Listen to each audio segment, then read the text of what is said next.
Hello, welcome to another edition of the fifth quarter. I'm Mike Ciarochi, sports editor of Herald-Standard.com, joined as always by George Von Benko, author of Memory Lane, and a WMBS radio personality. 10 a.m. to noon on Saturdays, WMBS 590 on your same AM time, dial. same back channel. Anyway, the topic of conversation today is Sunday's, I guess we can call it less than scintillating, 13-9 win over the Cleveland Browns. Although any win over the Cleveland Browns is a good win. Well, yes, although as I've often said, and we get in arguments about this with some of the members of the media, the real Cleveland Browns reside in Baltimore. Yeah.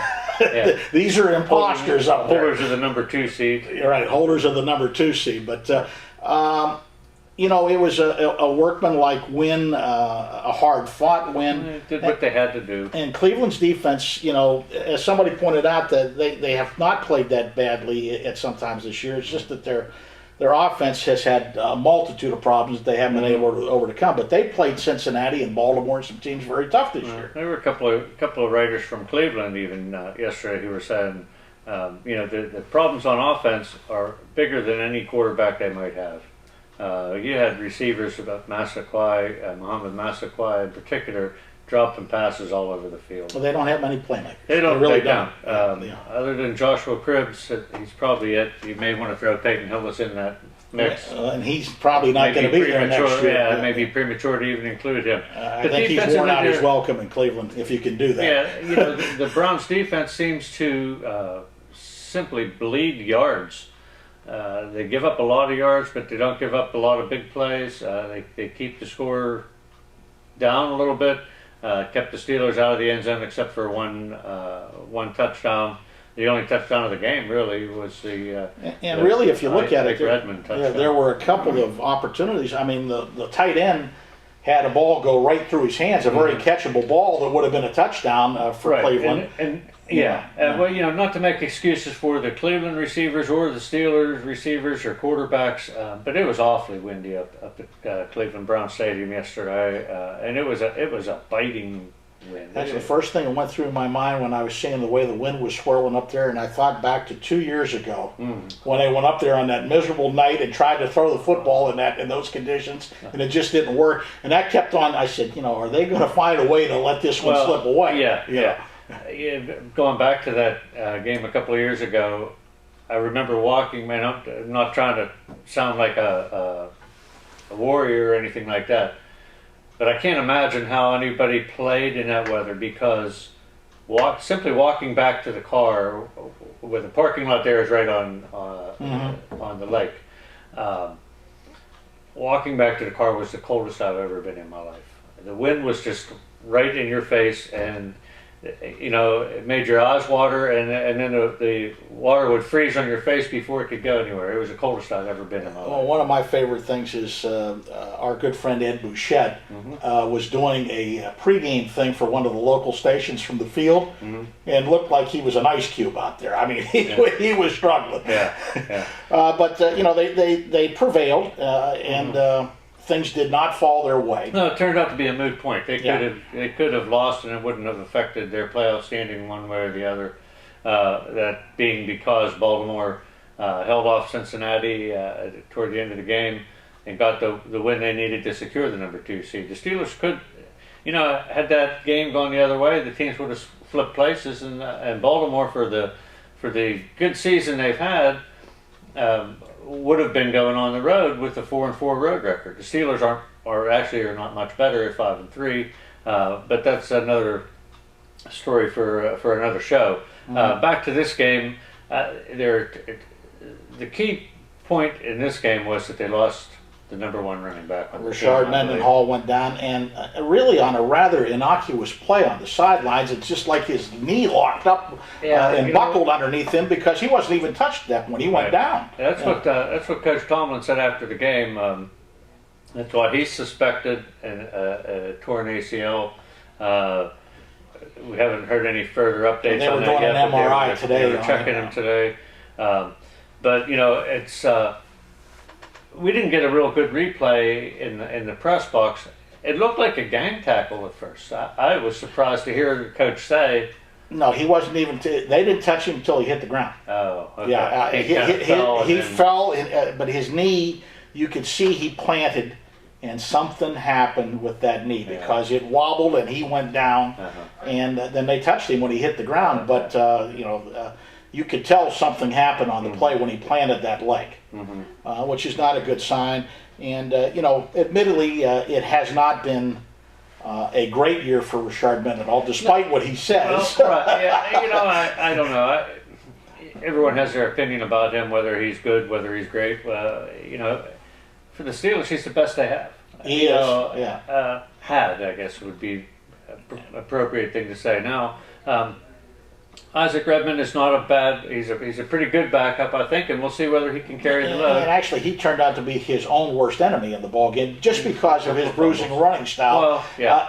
The one time, he had a good 12 yards, and he kept on trying to go, and they finally ripped the ball out. And I saw him get a pretty good tongue lashing on the sidelines for Bruce Arians about you've got so much. Sometimes discretion is the better part of valor, and you got to go down rather than get the ball. Fumble, I'm pretty sure he had. It was at the end of a 22-yard run, and he ended up, because of his spinning, turning, whatever, he was going to the ground butt first. That's right, and they took. Had he been running forward, it would have been a knee first. It would have been down, but he couldn't get. He couldn't get his butt down to the ground before the ball came out. As much as there was conversation about the two fumbles, though, I will say this. In his body of work coming into this game, he has not shown a tendency to be a fumbler. No, and he was quite productive in this game. There were a couple of 92 yards, a couple of third down runs that he pretty much on his own generated first downs out of. Now, I was concerned because at one point, John Clay, who then was the backup, the running back out of Wisconsin, he was limping. When he left the field, and hopefully he's going to be all right. Everybody seemed to feel he would be. Yeah. The other thing that's going to happen, but we don't know what kind of shape he's going to be in. The word I got in listening to some of the people talking today was that I guess they talked to Weldy Moore after the game, and he indicated that he would be back. Now, he's coming off a knee injury. Right, yeah. And Tomlin said he expects some people back this week. He couldn't get into any more specifics, although, even when he holds his press conference later in the week, he'll say the same thing.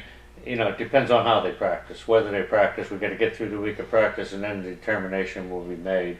But regardless of anyone else's health, you're still going into the playoffs without your number one option at running back. Right, and the line is still a little nicked up. I mean, Pouncey played, but there were some plays when you were watching him. If you watched him closely, he was still a little gimpy on some plays, and that's still got to heal up a little bit. The other thing is, Ben admitted to the national broadcast media that was doing the game in his little get-together with them the night before that when he was in San Francisco, he was actually at 40% when they played in San Francisco. As far as the game against Cleveland, he rated himself at 60%. So he still has and that's not gonna really heal that much. They said that might not heal till April. By the time, that's the thing with a high ankle sprain. The prescription from the doctor is rest, and he can't afford to rest right now. His big thing is, as he told the broadcast folks, he cannot put any pressure on his toes. It's like he's on the back of his foot. He cannot put pressure on his toes without there being excruciating pain, which happens sometimes. When you go to follow through, you're coming forward. Sometimes the ball goes down, sometimes the ball goes up, and a lot of that had to do with some of the wind yesterday on Sunday too. I thought about his high ankle sprain on both of the sacks that the Cleveland defense generated, one by the Pitt player Jabal Sheard.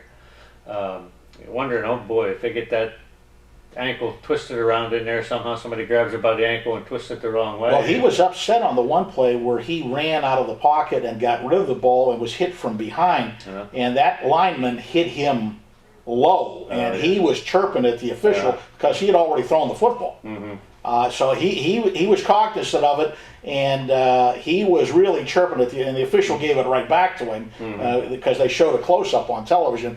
But that's going to be, the other teams know it's there. Somebody's going to target that at some point or try and, Yeah, I don't think I actually was on the phone with a with my brother earlier today, and he asked me. He said, "Oh, who do you think they're going to go with in the playoff game? Do you think Batch will replace Roethlisberger?" And I said, "Absolutely no way. they wouldn't have played him in this Right. game. If they're going to hold him out, if they were held him out this and week the to only get him reason out. they really played him, if you heard reading between the lines with Tomlin, was that Roethlisberger had lobbied him, saying that would be 3 weeks of inactivity. He needed to get some game action before you went into the playoffs. Yeah, You know.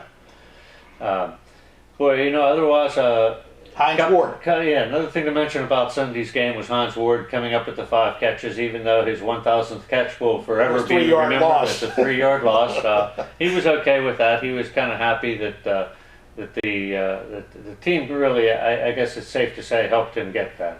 They were targeting him. I mean, the first play of their first drive was a little a pass. drop. Was a drop pass. A few drops of his But it leads to speculation, and there's been widespread speculation about will he be back next year? What's going to happen in that regard? A lot of people I've talked to, some of the guys around the team, like Bouchette and people like that, feel that it's not a foregone conclusion that he won't be back, because he may accept a deal similar to what Jerome Bettis did. Yeah, he'll take stay. it. Yeah, he's too expensive to be a 5th receiver. The guy they feel that's going to be gone is Jericho Cotchery, because everybody has seen enough of Cotchery. Jericho Cotchery showed enough this year in the time he got in there that he could actually be a legitimate number 3 receiver for another team. Oh, yeah, I think so. You know what? It'd be nice for the Steelers to be able to keep him, though, for all the same reasons. He's a dynamic number 3 receiver here, where you have really dynamic ones and a dynamic one in either Mike Wallace or Antonio Brown, and a dynamic 2 in the other one. I'm glad you brought up Mike Wallace. Some of his comments after the game, he's not a happy camper right now. Why, not getting the ball? Well, the question was, you had 1 catch, there were several other targeted things, and he snapped at a reporter. I saw the quote was, "I don't call the plays." I don't know what that was all about. So be it. But you still need to, and he had a couple of plays. I don't know what was going on with a couple of crossing patterns. It looked like he wasn't ready to catch the ball a couple of times. Yeah, well, and I don't think Mike likes the crossing patterns nearly as much as he likes the I'll go deep and you just throw it over these guys and I'll catch it. Well, you gotta be expecting contact when you go across the middle. And a weather day like that, there were some comments I heard about him a few weeks ago, even where there were some passes that he didn't appear to go all out to go down toward the ground to bring him in. He likes it in the breadbasket. Right. Well, the task before them has been done before. They did it back in 2005. This is a different team. Most recently last year by the Green Bay Packers. Right. This is a different team, though. I think it's going to be a very difficult proposition for them to win 3 games in a row. Yes, I do as well. I like their chances against Denver. Actually, I like their chances at New England. I think the Patriots can be had if that's the way it plays out. I guess if Houston beats Cincinnati, Houston would be going to Baltimore. The Steelers would be going to New England. If they now, beat Denver. Cincinnati beats Houston, then the Steelers are going to Baltimore. Going to Baltimore. I don't like that matchup in Baltimore. It's going to be a difficult road for them. It really is. And I just, I look at them and I think the offense right now is sputtering in many respects. I just don't have a good feeling about this team like I did other playoff teams. Right. I'm in the same boat with you on that, George. I've had a nice season. Anytime you win 12 games, you're doing something right. But time will tell. But I really don't see them going the distance either. Well, and we'll get into the first matchup with Denver on our next go around on the 5th quarter. We'll do that. And until then, thank you for tuning in. We'll see you next time.